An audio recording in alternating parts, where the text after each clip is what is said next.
గౌరవనీయ అధ్యక్షుల వారికి ధన్యవాదాలు. నాకు ఒక వ్యవహారం గుర్తొస్తుంది అధ్యక్ష. మా మాదిగోళ్లకు అడ్డుకులము సింధోళ్ళు ఉంటారు.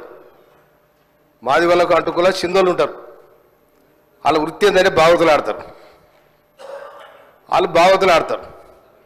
ఆ భాగవతులు ఆడే టైంలో వేసేగాళ్ళు తక్కువ ఉంటారు. అలా తక్కువ ఉంటే ఒక వేషం విడిచి ఇంకో వేషం కడతాం, ఇంకో వేషం విడిచి ఇంకో వేషం కడతాం. ఒక్కటి 3 వేషాలు కడతాడు. కనుక వీళ్ళు గత ప్రభుత్వం మంత్రులు ఎమ్మెల్యేలు రోజుకో వేషం వేసుకొని వస్తారు.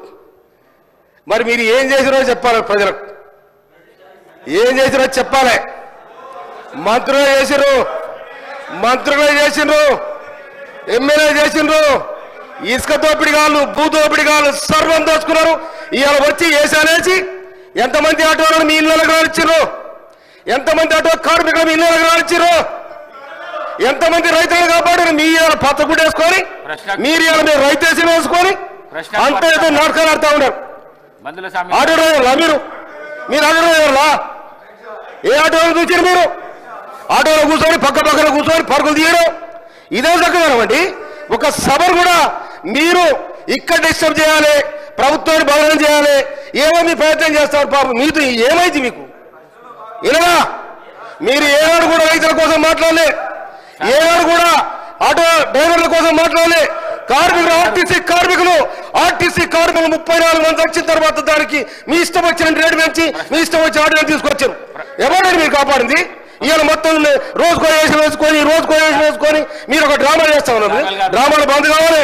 అదేవిధంగా అధ్యక్ష, నీటిపారుదల శాఖ మార్చిన ఉత్తమ్ కుమార్ రెడ్డి గారికి నేను ధన్యవాదాలు తెలియజేస్తా ఉన్నా. మా దగ్గర ఉన్న బురాయి గారి కాలువకు గత ప్రభుత్వం ఏం చేసిందో ఎక్కడ చేస్తాం బయటికి 9 అవసరం పడ్డారు. కానీ ఇలా రాష్ట్ర ప్రభుత్వం ఏర్పడిన తర్వాత, ఇందిరమ్మ రాజ్యంలో కాంగ్రెస్ పార్టీ ఏర్పడిన తర్వాత మేము మా ఉత్తమ్ కుమార్ రెడ్డి గారికి మా బురాయి గారి కాలం కోసం అప్పీల్ చేయడం జరిగింది. వారు 267 కోట్ల రూపాయలతోని 98 కిలోమీటర్లు పూర్తి చేయడానికి వారు బడ్జెట్ కేటాయించి టెండర్ పోయింది. వారు ధన్యవాదాలు.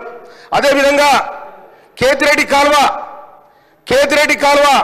40-50 నుంచి 2 మండలాలు కలుస్తాయి. మధ్యరాల తుంగతుర్తి 2 మండలాలు కలుస్తాయి. ఆ కేతిరెడ్డి కాలువని ఎవరు పట్టించుకున్న పాపర పోలే. దాదాపు దాని కింద 150 ఎకరాలు పడుతుంది. కానీ కేతిరెడ్డి కాలువ కూడా దాదాపు 13 కోట్ల రూపాయలు మంజూరు చేసినందుకు గౌరవనీయ ఉత్తమ్ కుమార్ రెడ్డి గారికి, రాష్ట్ర ప్రభుత్వానికి నేను హృదయపూర్వక ధన్యవాదాలు తెలియజేస్తా ఉన్నా. అదేవిధంగా గౌరవ, నాకు అవకాశం వచ్చింది, ఒక్క నిమిషం అధ్యక్ష. ఎర్రబాడు దొరలు నూతనకల్ మండలం ఎర్రబాడు దొరలు ఒక 60 సంవత్సరాల క్రితం